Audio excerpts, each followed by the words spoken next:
Early the next morning, Malcolm Carter stepped out of his mansion and stopped in his tracks.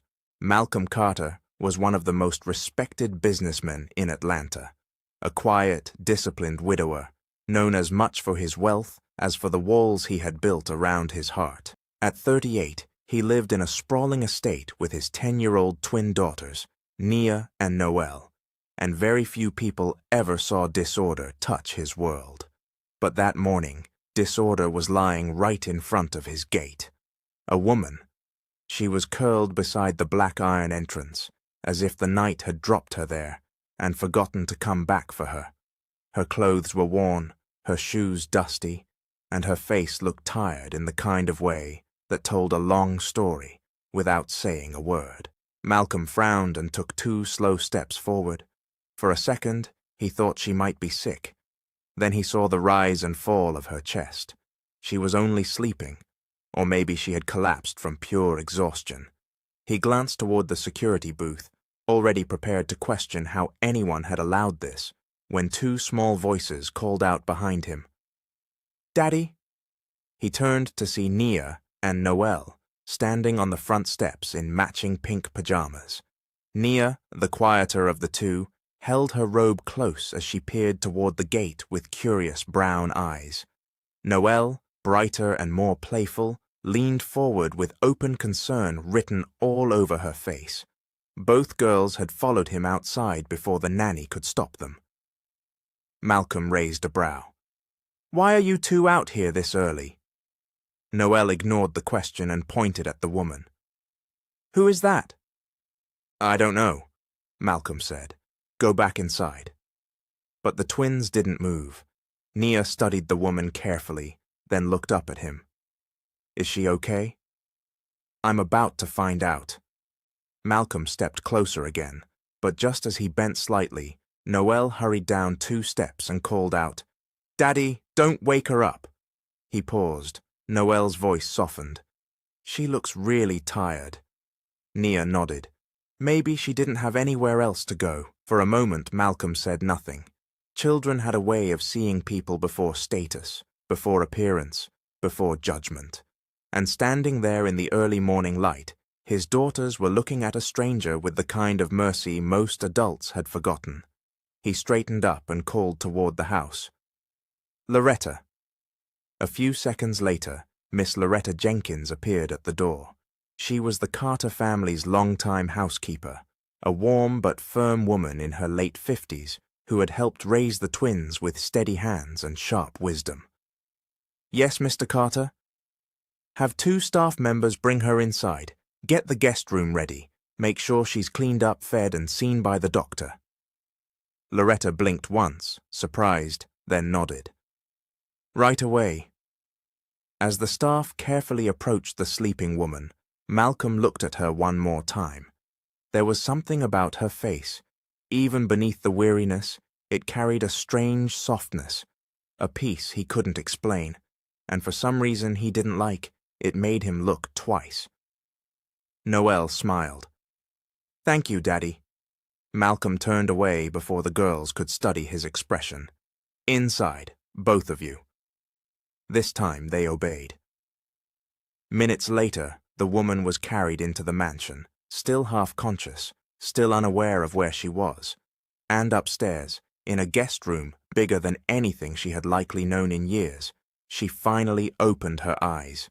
She sat up in alarm, staring at the high ceiling, the polished furniture, the cream-colored curtains dancing in the breeze. Fear tightened across her face.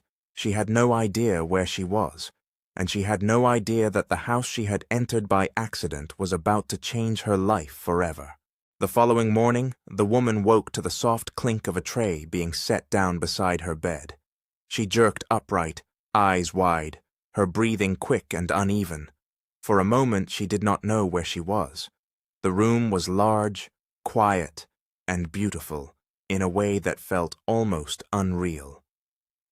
Sunlight poured through tall cream curtains. The bed beneath her was soft enough to make her feel guilty. Even the air smelled clean. Then the door opened wider, and the woman carrying the tray gave her a calm look. It was Miss Loretta Jenkins, the Carter family's longtime housekeeper. She was the kind of woman who spoke gently, but carried herself with the confidence of someone who had seen enough in life to recognize pain when it walked into a room. "You're awake," Loretta said. "That's good. You gave us a little scare." The woman swallowed hard. "Where am I?" "In the Carter home," Loretta replied. "Mr. Malcolm Carter found you sleeping at the front gate yesterday morning and brought you in." The woman blinked, trying to gather her thoughts. Then shame rushed over her face, so fast it almost made her dizzy. I'm sorry," she said, pulling the blanket tighter around herself. "I didn't mean to cause any trouble. I should go." Loretta shook her head. "You'll do no such thing, not until you can stand without looking like the wind might knock you over." The woman lowered her eyes. "My name is Naomi Brooks." It was the first time anyone in that house had heard her name. Naomi Brooks was 32, with tired eyes that still held traces of quiet strength.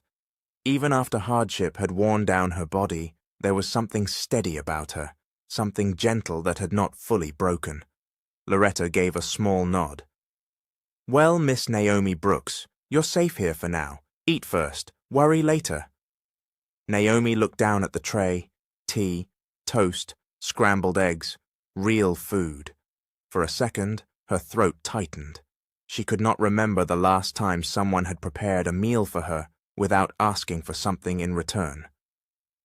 Before she could speak, another voice floated in from the hallway. "Can we come in now?" The twins appeared a second later, peeking around the door with matching curiosity. Nia stepped in first, slower and more careful. Noelle followed close behind, already smiling. "These are Mr. Carter's daughters," Loretta said. "Nia and Noelle." Naomi looked at them properly for the first time, and something strange passed through her chest. She could not name it. It was not pain exactly, not joy either, just a pull, quiet, deep, and unsettling. Noelle tilted her head.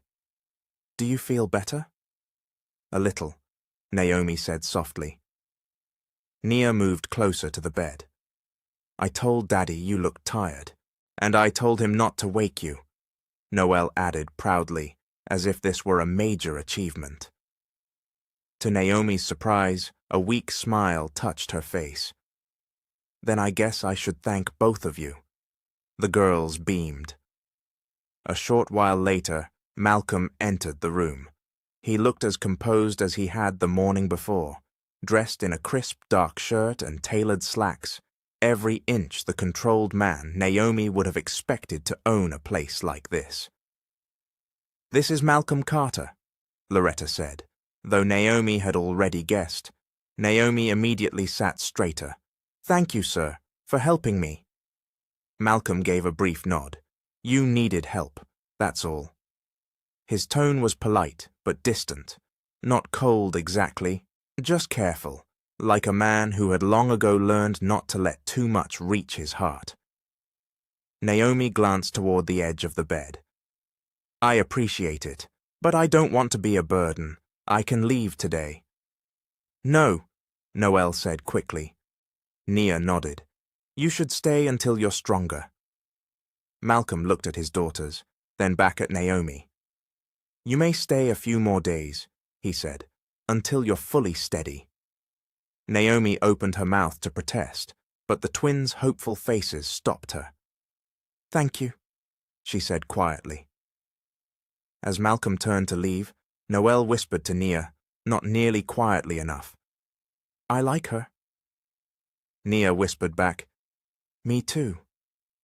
Naomi looked down to hide the emotion rising in her face. She had only just entered the Carter mansion, but already something in that house was beginning to shift. By the third day of Naomi's stay, the Carter mansion no longer felt like a dream. It felt stranger than that, because the house was beautiful, yes. Every hallway gleamed, every window shone, every piece of furniture looked chosen by people who had never needed to count the cost of anything. But beneath all that beauty, Naomi began to notice something else. The place was too quiet.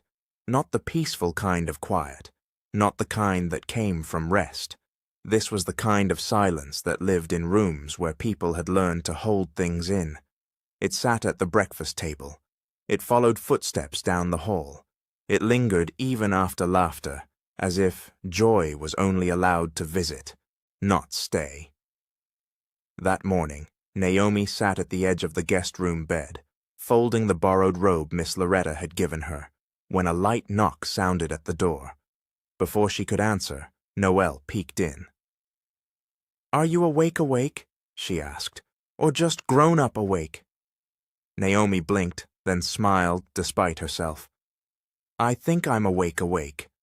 Noelle grinned and pushed the door wider. Nia stood behind her holding a workbook against her chest. "We came to get you," Nia said. "It's breakfast." Naomi's smile faded into uncertainty. "Oh, I shouldn't." "You should," Noelle said quickly.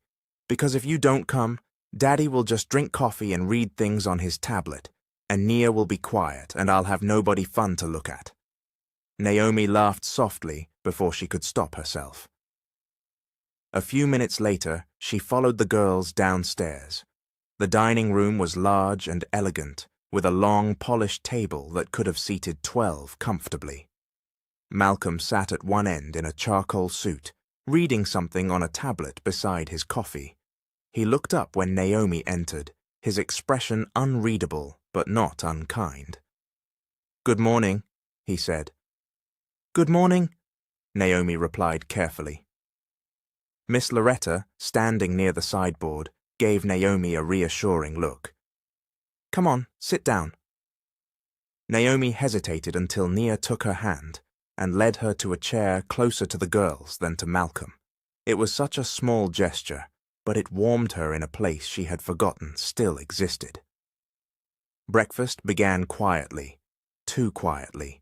The twins ate with good manners, but Naomi noticed how often they glanced toward their father before speaking, as though the rhythm of the whole room depended on his mood.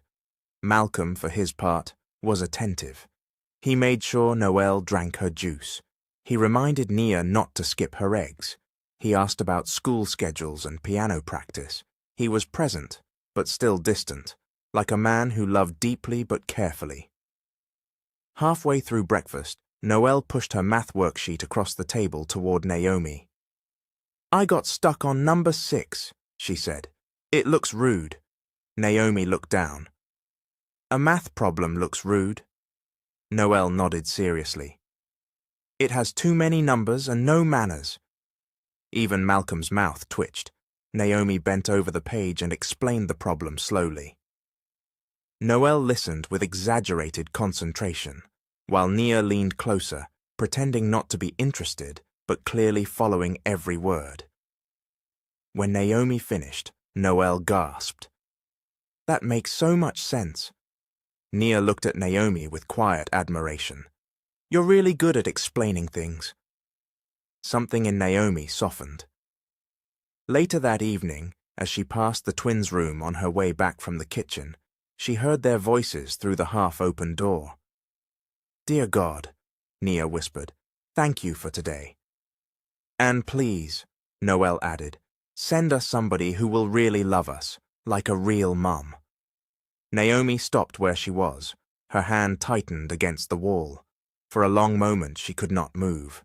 Then quietly, so no one would hear, Naomi turned away and walked back down the hallway, with tears gathering in her eyes. Because in that rich, polished house, 2 little girls were still praying for something money had never been able to give them. The following afternoon, the twins left for school, and for the first time since Naomi entered the Carter mansion, the house felt still enough for questions to rise. She found Miss Loretta in the kitchen, arranging fresh flowers in a glass vase. Even there, the older woman moved with purpose, like someone who had long ago learned how to keep a house standing, even when hearts inside it were falling apart. Naomi lingered near the doorway for a moment before speaking. "Miss Loretta," she said softly, "can I ask you something?" Loretta looked up and gave her a knowing smile. I had a feeling you would. Naomi stepped farther in. Mr. Carter, he loves those girls very much. He does, Loretta said at once. But he also seems… Naomi searched for the right word. Far away. Loretta's hands slowed over the flowers. For a second, her face changed, not with surprise, but with the weight of an old story. That's because a part of him is still living somewhere he can't return from. Naomi frowned slightly. Loretta wiped her hands on a towel and motioned for Naomi to sit. You should understand the kind of house you walked into. Naomi took a seat at the small kitchen table. Malcolm Carter wasn't always like this, Loretta began. Before this place had more light in it, more laughter, he had that because of his wife. Naomi listened quietly. Her name was Danielle Carter, Loretta continued. She was beautiful, warm, and full of life. Not just pretty to look at, but the kind of woman who made people feel seen. She and Malcolm loved each other deeply. You could tell just by the way he said her name. Naomi lowered her eyes. What happened? Loretta exhaled slowly. They got married. Big wedding. Beautiful day. Everybody said they looked blessed, but on their way to their honeymoon. She paused. There was an accident. Danielle didn't survive. Naomi's hand tightened in her lap. For a long time after that, Malcolm barely spoke unless he had to. He handled business. He took care of what needed doing. But emotionally? Loretta shook her head. That man buried himself with his wife and just left enough of himself above ground to keep breathing. Naomi felt a quiet ache settle in her chest. And the girls? She asked. Loretta nodded. He loves them fiercely. He would give them the moon if he could. But grief changes people. Sometimes it makes love quieter than it was meant to be. Before Naomi could respond, the sound of firm heels echoed from the hallway. A woman entered the kitchen without knocking. She was elegant, poised, and carried herself with the authority of someone accustomed to being obeyed. Her silver-streaked hair was styled neatly, and her sharp eyes moved across the room like they expected everything to be in order. This is Evelyn Carter, Loretta said. Mr. Carter's mother. Evelyn's gaze landed on Naomi at once. So this is the woman from the gate. Naomi stood quickly. Good afternoon, ma'am. Evelyn gave a small nod, but her expression did not soften. I heard you're feeling better. Yes, ma'am. That's good, Evelyn replied. Recovery is important. So is knowing when one has overstayed a kindness. Loretta's face tightened, but she said nothing. Naomi swallowed. I understand. Evelyn's eyes lingered on her another second. Then she turned and left as suddenly as she had arrived. Silence filled the kitchen after her departure. Loretta muttered under her breath. That woman could frost a window in July. Naomi almost smiled, but her thoughts were elsewhere.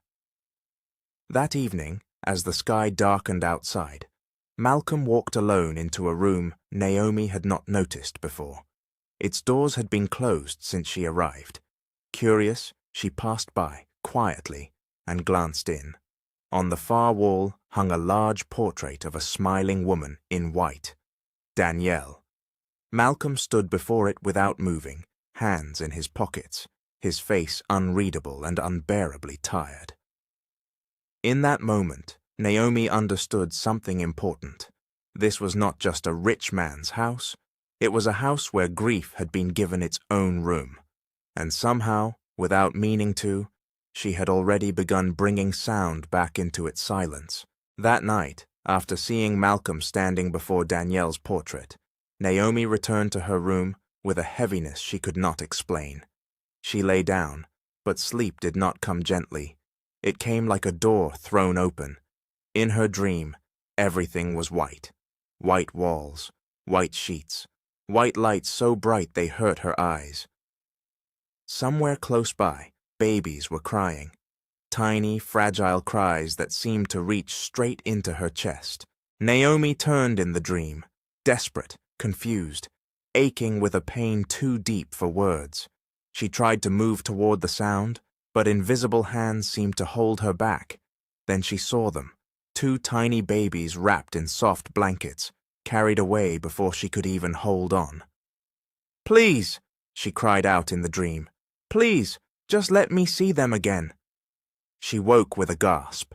The room was dark, except for a slice of moonlight on the carpet. Her face was wet. Her chest rose and fell too quickly. For a few seconds, she did not know where she was. Then the soft bed, the quiet walls, and the unfamiliar comfort of the Carter mansion returned to her. Naomi pressed a trembling hand to her mouth. The dream had felt too real. The next morning, Miss Loretta found her standing by the window, already dressed but unusually pale. Loretta studied her face for a moment. "You didn't sleep well?" Naomi tried to smile. "Was it that obvious?" Loretta crossed the room and set a folded towel on the chair. "Child, some pains don't stay hidden, no matter how politely you carry them." Naomi looked down. Loretta's voice softened. "You don't have to tell me everything, but one day, what's buried too deep has a way of asking to be heard." For a moment, Naomi said nothing. Then she walked slowly to the edge of the bed and sat. "There was a time," she said quietly, "when I thought if I just endured enough, everything would turn out right in the end." Loretta pulled up a chair and sat across from her. Naomi clasped her hands together tightly. "I had one person in my life who mattered more than anything, my younger brother." Her voice changed when she spoke of him, softer and more wounded all at once. "His name is Jalen Brooks. After our mother died, I did everything I could to raise him right. I made sure he ate before I did. I worked jobs I hated just so he could stay in school. I believed if he made it, if one of us made it, then maybe all the suffering would mean something." Loretta listened without interrupting. Naomi let out a shaky breath. "So when the moment came for me to help him, I did. I made a sacrifice that changed my whole life." Loretta's eyes narrowed gently, not in suspicion, but in concern. "And did he know what it cost you?" Naomi stared at her hands. "Not all of it." Before Loretta could answer, a burst of laughter sounded from the hallway. The twins. A second later, Noelle came rushing in, followed by Nia at a more graceful pace. "Miss Naomi," Noelle said, "can you settle something? Nia says turtles are wiser than cats." Nia folded her arms. "I said calmer, not wiser." Despite herself, Naomi smiled. Noelle climbed onto the bed without invitation, and Nia stood beside her with a workbook tucked under one arm. Their energy filled the room so quickly that the heaviness in Naomi's chest eased for just a moment. Then her eyes fell on the silver picture frame on the bedside table. It held an old photo of Nia and Noelle as babies, wrapped in matching blankets, their tiny faces peaceful in sleep. Naomi reached for the frame before she could stop herself. Her fingers trembled against the glass. Something sharp and aching moved through her all over again. Nia noticed. "You okay?" Naomi blinked quickly and nodded. "Yes, sweetheart. I'm okay." But as she stared down at the picture, a second longer, tears gathered silently in her eyes. Because somewhere deep inside, a pain she had spent years burying was beginning to wake. The following week, after the memory stirred awake inside Naomi, the past began rising in pieces she could no longer keep buried. Years earlier, long before she ever stood inside the Carter mansion, Naomi Brooks had been living in a cramped apartment on the south side of Atlanta with her younger brother, Jalen. Back then, life was simple in the hardest way. Bills piled up faster than hope. The refrigerator was never full for long. and every plan Naomi made seemed to depend on one question: how do I keep my brother's future alive?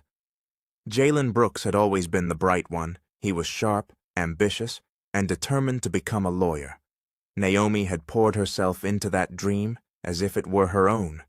If he succeeded, she believed, then maybe their family story would not end in struggle. One humid evening, Jalen burst into their apartment holding a letter in both hands. "Naomi," he said, breathless, "I got it." She looked up from the table where she had been sorting overdue bills. "Got what?" "The acceptance." He handed her the paper with shaking fingers. "The law program in London. I got in." For one beautiful moment, joy erased everything else. Naomi jumped up, hugged him tightly, and laughed with tears in her eyes. But then reality followed. The tuition was high, travel costs were worse, and the deadline sat at the bottom of the page like a threat. Jalen noticed the shift in her face. "I know it's a lot," he said, quieter now. "Maybe I can defer." "No," Naomi said quickly. "You worked too hard for this." That night, after Jalen fell asleep on the couch, with the letter still in his hand, Naomi sat alone in the dim kitchen and prayed. "Lord," she whispered, "I don't know how, but please make a way." Across the city, in a very different world, Malcolm Carter was hearing a different kind of pressure. He sat in a private office with his mother, Evelyn Carter, his father, Charles Carter, family attorney Bernard Hayes, and Dr. Simone Whitfield, a trusted fertility specialist who had handled confidential matters for powerful families before. Malcolm looked tired before anyone even spoke. Charles Carter, stern and old-fashioned, folded his hands on the desk. "You have responsibilities, Malcolm." Malcolm's jaw tightened. "I already have responsibilities." "You have a name to carry," Evelyn said, "a legacy to preserve." "My wife is dead," Malcolm replied, his voice low and controlled. "That should have ended this conversation years ago." But Evelyn did not soften. "Your grief is not the issue. The future of this family is." Bernard Hayes cleared his throat carefully. "There is another option, a discreet arrangement, surrogacy." Malcolm leaned back, expression unreadable. Dr. Whitfield spoke gently. "It would allow you to have children without entering another marriage." The room fell quiet. Malcolm stared past them for a long moment, as if the very idea disgusted him and exhausted him at once. Finally, he said, "If this happens, I don't want to know who the woman is." Evelyn frowned slightly. "Malcolm, I mean it," he said. "No meetings, no names, no emotional complications." Bernard nodded. "It can be arranged." A few days later, Naomi sat in a clean medical office across from Dr. Whitfield, though at the time she did not know how closely that room was tied to the future waiting for her. "This arrangement is confidential," the doctor explained. "If you agree, you will carry a child for a family who wishes to remain anonymous." Naomi stared at her, stunned. "You want me to do what?" The number on the paper in front of her looked unreal. It could cover Jalen's tuition, his travel, his first months abroad. Her stomach turned. "That's too much," she whispered. "It is your decision," Dr. Whitfield said calmly. That night, Naomi prayed longer than she ever had before, and by morning, with trembling hands and tears she refused to let fall in public, she signed the contract. On the same day, in another office across the city, Malcolm Carter signed his own.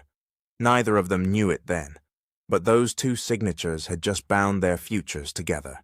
A few weeks after signing the contract, Naomi stepped into a season of her life she never could have imagined. The medical appointments began quietly. Blood tests, scans, instructions, forms.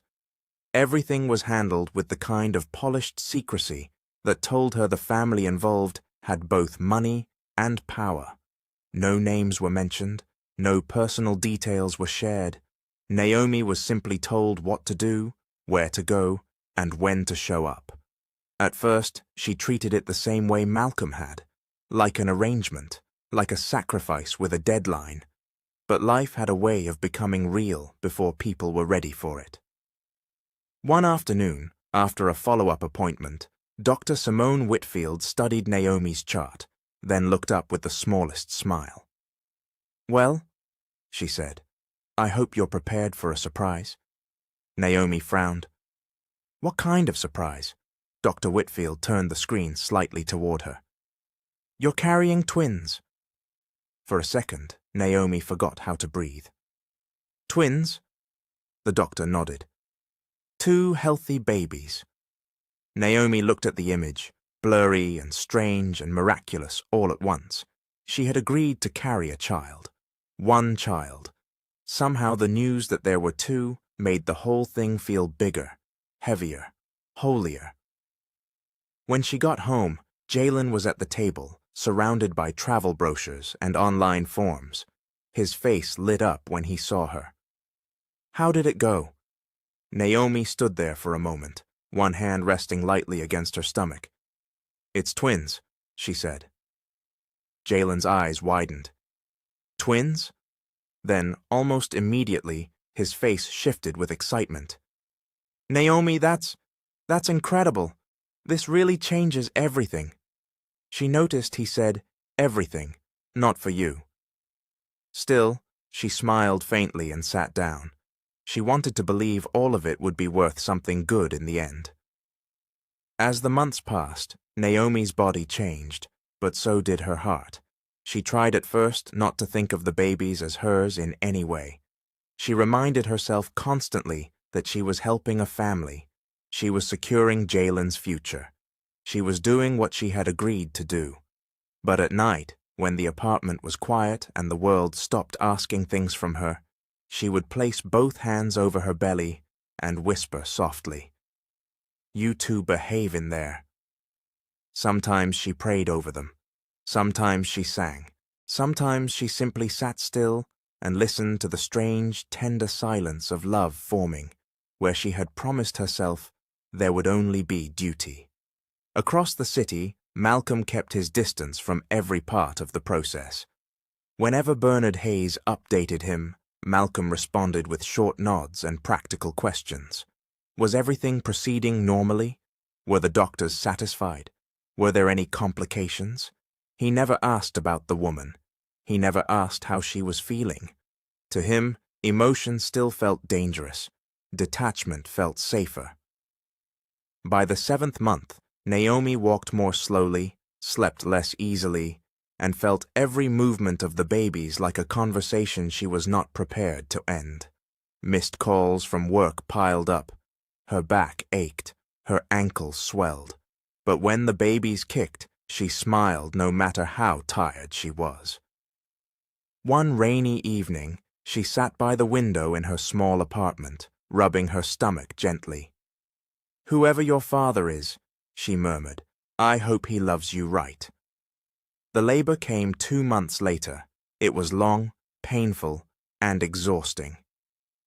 Naomi gripped the hospital sheets, cried, prayed, and pushed through wave after wave, until at last the room filled with the sharp, beautiful sound of newborn cries. 2 girls. 2 little girls.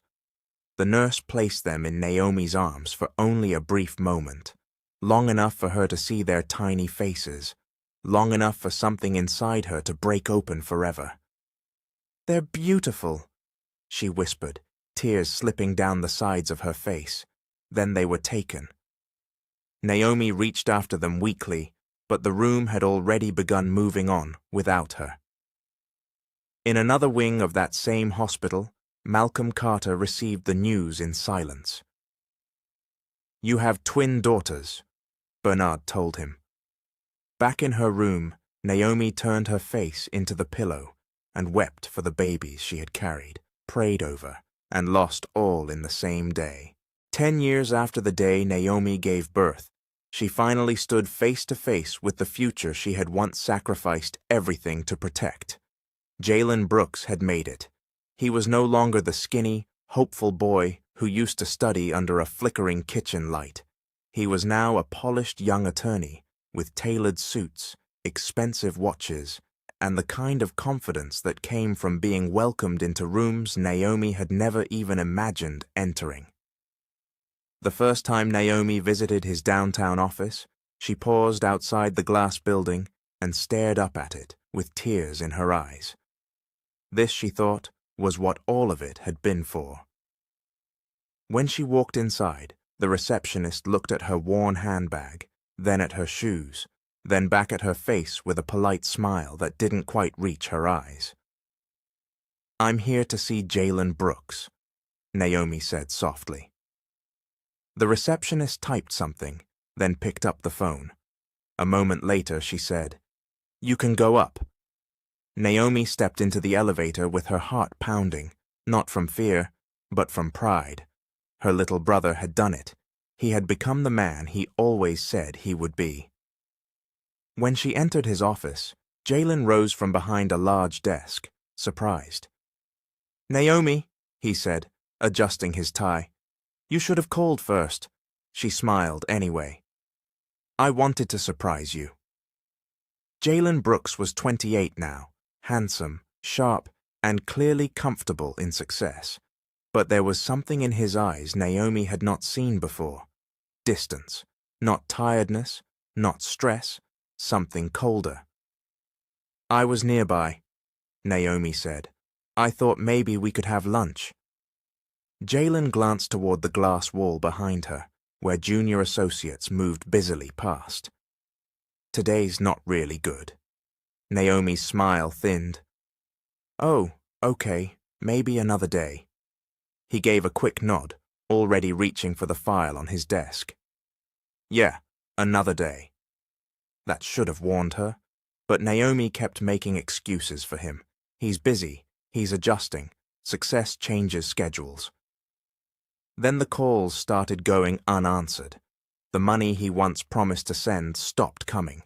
Messages were read and ignored. Weeks passed, then months. When Naomi finally reached him again, it was only through persistence. They met at a restaurant near his office, one far too expensive for her to have entered on her own. Jalen arrived late. Naomi had already noticed the people around him when he walked in.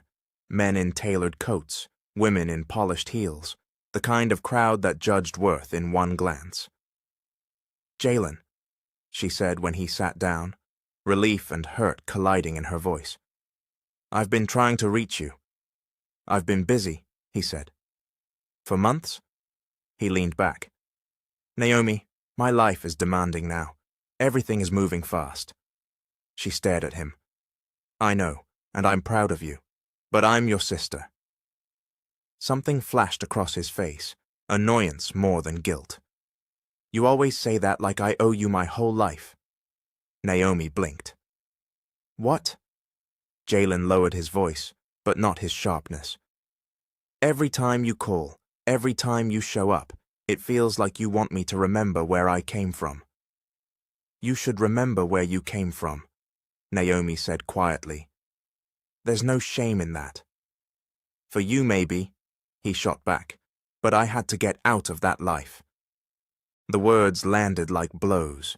Naomi stared at him across the table, suddenly unable to recognize the boy she had raised. "I gave up everything for you," she whispered. Jalen's jaw tightened. "And I never asked you to hold that over my head forever." Naomi sat very still. The restaurant sounds blurred around her, dishes clinking, soft music playing, people laughing at nearby tables. But inside her, something had gone completely silent. She rose slowly. Jalen didn't stop her. He didn't apologize. He didn't even stand. Naomi picked up her bag with trembling hands and walked out of the restaurant alone. Outside, the city moved on as if nothing had happened. But for her, everything had, because poverty had wounded her before. Loneliness had tested her before. But this was different. This was betrayal wearing the face of the person she had loved most. And as Naomi walked down the crowded sidewalk with tears burning in her eyes, she realized something she had never wanted to believe. The brother she had sacrificed her life for had become a man ashamed of the sister who saved his. In the months that followed Jalen's rejection, Naomi's life began to come apart one piece at a time. At first, she still tried to hold things together. She took extra shifts wherever she could find them. Cleaning jobs, laundry work, temporary kitchen work, anything that paid enough to keep food on the table and rent within reach. But pain had a way of draining more than strength. It drained focus, it drained hope, and after a while, even simple things began to feel heavy. Naomi stopped sleeping well. Some nights she lay awake for hours staring at the ceiling, hearing Jalen's words over and over again. Other nights she slept too deeply and woke with tears on her face and no memory of what she had dreamed. She stopped eating regularly. Bills piled up, deadlines passed. Then one afternoon, she returned to her apartment building and found an eviction notice taped to her door. She stood there for a long time, just looking at it, not crying, not speaking, just looking, as if maybe staring long enough could turn bad news into a misunderstanding. It didn't.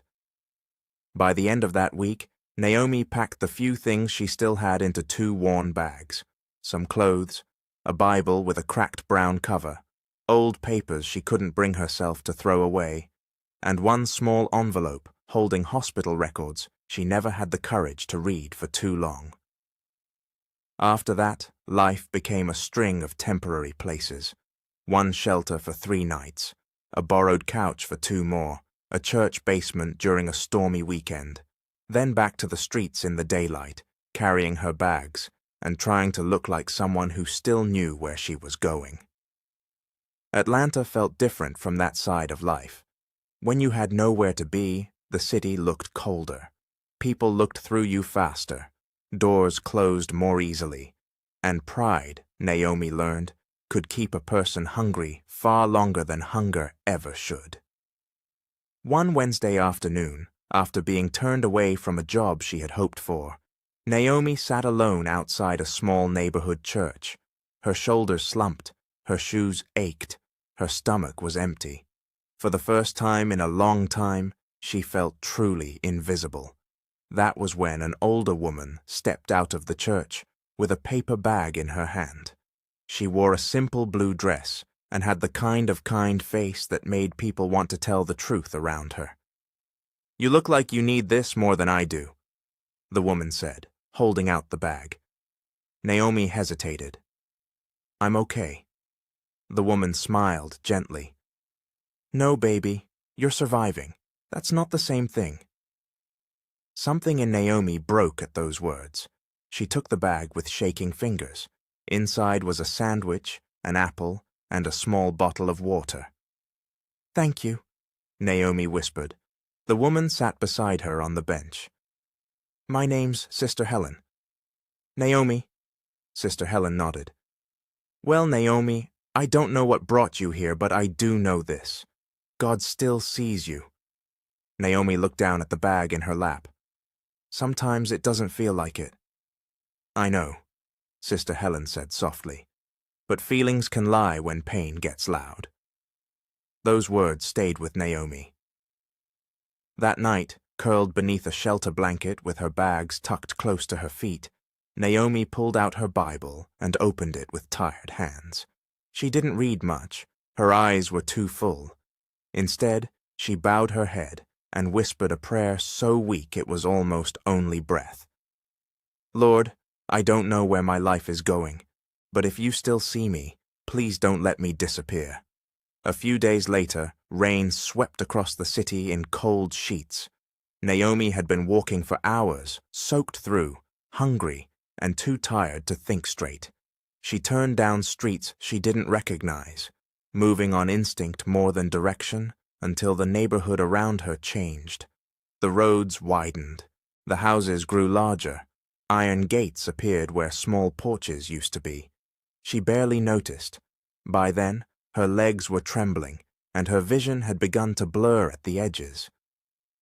At last, she reached one tall black gate, steadied herself against the stone pillar beside it, and slowly sank to the ground. The rain softened. The street fell quiet, and with one arm wrapped around her bag and her cheek resting against the cold edge of the gate, Naomi Brooks closed her eyes. By morning, she would be found at the home of Malcolm Carter. The following morning, after being found at the gate and brought into the mansion, Naomi woke to a life that felt nothing like the one she had fallen asleep in. Over the next few days, strength returned to her slowly. Miss Loretta made sure of that. Every morning, the housekeeper checked on her with tea, warm food, and the kind of practical care that asked no unnecessary questions. Naomi was given clean clothes, a proper room, and enough quiet to let her body recover. At first, she moved through it all with caution, as if one wrong step might wake her from a dream and throw her back into the cold. But what surprised her most was not the room. It was the girls. Nia and Noelle had decided, without consulting anyone, that Naomi now belonged to their daily schedule. By breakfast, they were at her door. By late morning, they were asking if she liked pancakes, puzzles, or sunflowers. By afternoon, they had started bringing little pieces of their world to her: drawings, books, questions, tiny stories from school, and opinions about things no adult would think required discussion. "Miss Naomi," Noelle said one day, climbing onto the sitting room rug with dramatic seriousness. "If a person says they don't like mac and cheese, should you still trust them?" Nia sighed from the sofa. "She asks strange questions when she likes someone." Naomi laughed softly. "Then I suppose I should be honored." Nia, calmer and more observant than her sister, often watched Naomi before speaking. "Did you always know how to braid hair?" she asked one afternoon, while Naomi gently parted her curls. "No," Naomi said. "I learned by practicing." "On who?" Naomi paused only briefly. "Myself first, then family." Nia nodded, as if filing the answer away somewhere important. Little by little, Naomi found herself stepping into spaces that no one had invited her into formally, but where she was quietly needed. She tied ribbons before school. She reminded Noelle to slow down when reading instructions. She helped Nia organize her notes for a spelling test. She taught both girls to say thank you without mumbling, and how to bow their heads properly before prayer instead of peeking halfway through. It all came naturally, too naturally. One evening, Malcolm stood near the study doorway and watched Naomi kneeling beside the coffee table while the twins worked through homework. Malcolm Carter had spent years building order into his life. Since losing Danielle, he had learned to keep everything controlled: his business, his home, his grief. But this was different. Naomi did not command the room. She softened it, and somehow the girls listened to her in a way they rarely listened to hired help.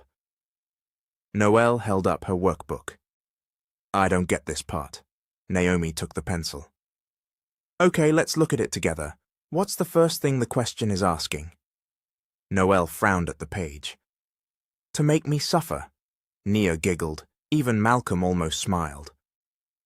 Later that night, when the twins had gone upstairs, Naomi stood in the kitchen rinsing a teacup when Malcolm walked in. "You've been helping them a lot," he said. Naomi turned. "I hope that's all right." "It is," he replied. "They seem lighter." Naomi lowered her eyes. "They're good girls." "They are." For a moment, neither spoke. Then Naomi said quietly, "They notice more than people think." Malcolm looked at her carefully. "What do you mean?" "They're children," Naomi said, "but they can still feel when a house is carrying sadness." His expression shifted, just slightly. Naomi instantly wondered if she had gone too far. "I'm sorry, I didn't mean—" "No," Malcolm said, his voice softer than usual. "You're not wrong." The silence that followed was not uncomfortable. It was honest, and when Naomi finally left the kitchen, Malcolm remained where he was, one hand resting lightly on the counter.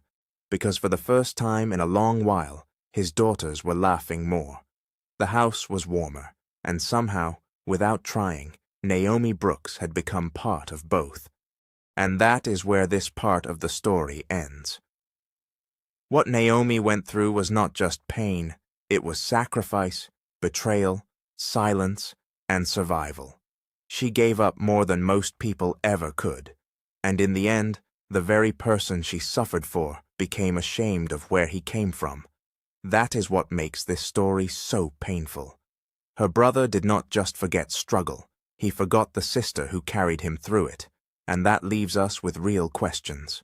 Was Jalen right in any way, or was what he did simply cruel? If you were in Naomi's place, would you ever accept a brother like that back into your life after everything? Could you forgive him, or would that kind of betrayal close the door forever? And here is another question that cuts even deeper. Would you carry a child you knew you might never see again just to help your brother succeed? Would you make that kind of sacrifice if it meant changing someone else's future while breaking your own heart? This story also reminds us that kindness matters. Grief changes people, and children often feel truths adults try to hide.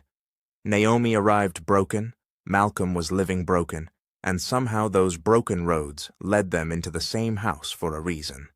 In my opinion, Naomi is one of the strongest characters in this story, not because she never fell, but because life kept crushing her, and she still remained gentle. And that kind of strength is rare. Now I really want to hear from you. Was Naomi too kind? Was Jalen unforgivable? And would you have made the same sacrifice she made? Comment part 2 if you want the next part. This is Mr. Hope, and I will see you in part 2.